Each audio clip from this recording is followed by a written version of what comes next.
Mm-hmm. Now, you hear a lot of horror stories about about the Japanese mob and how they go to the shows. Did you ever have any encounters with them? The Japanese, who? The Japanese mob? Oh, yeah, I had a real encounter with the Japanese mafia or mob, whatever you want to call it. And we were at a show. We wrestled 58 nights all 60, so I'm not going to lie to you. I don't remember what, but I had just beat Remy, Yoko Remy. She was their champion.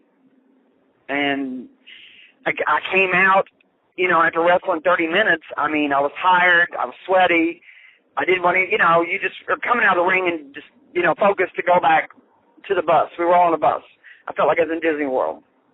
All I know, somebody slapped me. Well, I slapped them back. It was a guy. And, I walked on. The next thing I know is they're hollering at me, go to the bus, go to the bus. What's wrong? So I'm standing outside. Next thing I know, some man is grabbing me from behind with my hair, pulling me down. Well, the girls were pulling my hair so hard and breaking it. I didn't go with it. I thought it was one, I just thought, I don't know what I thought. I just, like I said, used to them pulling my hair. So next thing I know, I'm looking back, and the guy's got a chair coming at me. So Haiti Kid, he was a midget wrestler. Back then he was over there with us on tour, and he jumped on the guy's back, took him off. But they had a guy there that was the 1980-something. He's from England. He was a not Japanese, England, what do you call it, karate champion or jiu-jitsu. He told me, I'm like, why can't you help us? He's like, hands are registered. So he would not even get in there and help us. We were fighting 3 people. So finally they got us broke up, got on the bus. I'm like, what is going on? They had the police there, everything. I'm like, what, I thought I was going to jail. I was, I didn't know what was going to happen. So in the meantime, they came in and, Mimi was the only interpreter. So she's telling me, do you know what you did? I'm like, no, what did I do? She said, that was the Japanese mafia. She said, you didn't see his pinky? I'm like, no, I wasn't really looking at his hand, And she said, well, his pinky had been cut off. And he said they were there to get their part of the gate, is what I was told. Now, I don't know to this day, but, they had to smooth it over, and, it was just, let me tell you, a very, very scary incident for my first time in Japan. I bet. And I'll leave it at that. Now, what are your memories of winning the All Japan Pro Wrestling Tag Team Championships with Leilani Kai? It was in Tokyo. It was like the first month we were there. It was a TV show. I'm trying to think. Bear with me. It's been a long time ago. It was a joy for us, of course, beating their women. They always complained that I hurt them. Diane, ouchie. They had no idea how bad they were hurting me. But, to win a victory from the Japanese is a big honor. Over there, they started age 14, amateur, putting up the rings. If you notice, I don't know if people watch their history on Japanese wrestling, most of them have quit by the age of 22 because their bodies are just broken. It's worse than any American type of wrestling. They actually do start, and like I said, I couldn't believe it, that the discipline and the training they go through. It's even harder. It was harder than mules, if that can be possible. Now, you obviously going to Japan, I'm sure you went to the Riviera. Did you ever get your jacket while you were there? No, I didn't. I didn't get one.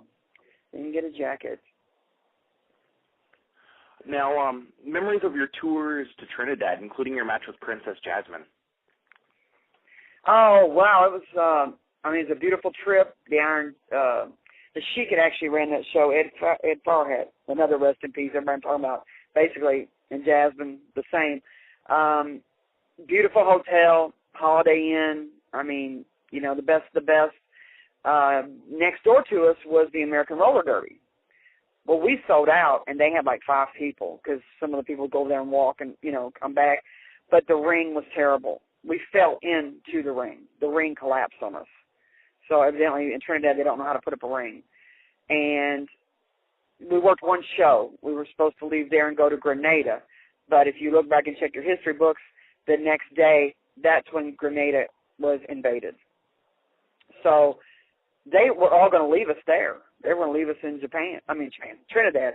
And, you know, we ran. I mean, we caught cabs, and the Sheik was already at the airport. And, I mean, we got there, and, you know, I went to Houston with, oh, gosh, I don't even know if he's alive or not. It's another wrestler. It wasn't Bearcat Brown, but he's from the Texas area. I think they called him Sugar something Brown. I'm sorry. A lot of it, you know, I've got to remember it's been 20-something years ago. So we went through lightning and bad storms, and we finally landed, and I was just thankful to be back on American soil. I mean, Trinidad was a beautiful country as far as wrestling. I mean, we had a great crowd, made money, but the Grenada being invaded was really, really another scary. I don't know why I'm involved in all these types of scenarios, but that seems to happen to me. Now, you took some time away from wrestling. What was your reasoning? I actually got married before I went to Trinidad to another wrestler from El Salvador, and I had moved to Louisiana. I went to the Philippines. Even though he was a wrestler in his country, he was a big star. He was on top. He didn't understand when he came to the States. It's a total different ball game. He just didn't understand it, and I had 2 daughters, and that's why I was off. So, and then I went back and moved back to Nashville, and that's when I actually got associated with USWA again. Mm-hmm. Now, a lot of people say it's harder for a woman to make it in this wrestling business these days because of politics. Would you agree? Well, I could go on all day about that. Politics are politics, but they just want cookie cutters. They want Playboy, TNA. I mean, if you look, again, check out ratings, whatever, you'll see that the bigger girls, Kong, ODB from TNA, that they got better crowds, draws, everything. I mean, so, and I think that Dixie Carter, I'm ashamed to say that she's a woman because that's one reason. And this is only out hearsay. I don't know for sure, but that she got rid of the bigger girls is because, once again, they wanted to be different from the WWE, but yet they're turning, if you look, they're all cookie cutters again. And that's not what draws the crowd. I mean, Amazing Kong, ODB, men like real women. I don't know what people, you know, there's only so much plastic in a room that you can fill up, you know, and luckily I don't have that problem. Everything I've got on me is real, not Memorex. And it just irritates me because they don't understand that, you know, big women are loved in this sport because, you know, it's just been like that, but no one wants to pay attention to it. And if they don't understand it when Kong left, then I can't tell them any different.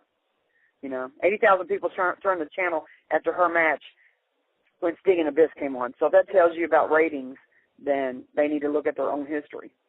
And a lot of the men are jealous. They don't want women to get better ratings, but if you're looking at a big picture and you're working in a big company, to me you're working as a team. But you see all the women that started that company are gone. Mm-hmm. I would agree with you. Now, you've received a lot of criticism over the past few weeks by dirt sheet writers for continuing to use the Moondog Fifi character. What do you have to say to these critics? Well, copying a gimmick is one thing, okay? Who did I copy? You know, I don't know who I copied. I've been Fifi since 1992. You tell me, who did I copy? Do you know anybody I copied? No, not at all. Okay. Well, they said since Larry died that it's tasteless, as I'll leave it in quotes, to still be doing the gimmick that the era, you know, is done. I'm not copying anybody. I've talked to Richard Lee because I even thought, wow, you know, am I doing something wrong? But I'm not copying anybody. I was brought in by them, you know, and I believe that at least I'm keeping it alive with real people that were in the beginning. That's my whole point. I'm not copying. You know, if somebody copied Spot or Cujo, you know, I mean, Moondog Maine and them are the ones that actually started the Moondogs. But I know in the Memphis territory, that's where the, quote, criticism comes from because I understand his family. But I'm going elsewhere, and they have a choice, I mean, of who, you know, the Diane or the Fifi. Evidently, people like Fifi better. They like the waddle, the crazier. And believe me, I have 3 personas, let me tell you. Several. So I don't know. To them, it's your opinion. They're like rear ends. Everybody's got one. And if you don't want to come see me, don't come see me. That's all I can tell you. But don't, because you've never put, you've never taken a bump. You're in the media. You've, whatever. That's different. You've never been in the business. You've never been down the roads. You've never taken the bumps. You've never done it for a living. You can say you're in the business, but you're not. Until you walk it, don't talk to me about it. I don't want to hear it. I've rode many miles with the Moondogs. We've had our ups and downs, and that's what a family's about, like brothers and sisters. So I would never do anything to disrespect them. So if they think I'm copying, oh well, that's your problem, not mine. Exactly. Now, recently you've been doing custom matches. Do you prefer custom matches or pro-style matches better? Well, custom are pro. The only difference in these, there's no fans that are actually live. It's harder. It's a whole lot harder because it's much easier to work, and with fans. It is. But the customs are pro-style. I mean, I wrestled Betsy Ruth. She's Rosie Lotta Love. And that video, oh, my God, that was the hardest match I've had. But it's just that they let the fans make, whoever pays for it is making up. So it's their dream coming true of who they want in the ring. And it's a lot harder. I mean, to me, I don't know. Everybody's, like I said, has got an opinion. But I believe they're a lot harder than a match with fans. So they are pro-style. I don't do any fetish. I don't do anything, We're wearing the same suits that we would in a regular arena. So I don't look at customs being different except it's live versus this is taped. Mm-hmm. Now, next year you're going to be going to Germany for the Legends Tour. Would you care to plug that? Oh, sure. No, I'm honored. Like I said, I'm retiring in April. It'll be 30 years. I actually started on my birthday, going to Moolah's, April 1981. So that's 30 years I started 2 years before that, but that's actually 30 years of me, wrestling, okay? And I'm retiring, and they invited me over to do, we're going to be in Berlin. My family's from Germany, and so it's February 25th and 26th in Berlin and Rottenburg, and I believe it's like there are Marty Jannetty, Shane Douglas, Desiree Peterson, Jim Powers, a lot of the old school. I mean, they can look, my Facebook has a page on it, and I also have a Yahoo group that I have a wonderful friend named Easy. I give him a plug, and he does my Yahoo group, and then another gentleman from Ontario I had a Tripod account that a friend of mine named Mike did, so he made a compilation, and that is also under DianeVonHoffman.webs.com. So the posters on there of who all's going to be on that tour, and I'm just honored that they want me there and consider me a legend. I don't look at myself like that. I mean, I pay bills, I have problems, people don't understand. You're just ordinary people every day. Mm-hmm. I mean, they look at WWE, they don't understand, everybody's got problems. Everybody's, got issues. But they always want to judge somebody, but I'm like this, look in the mirror before you judge me.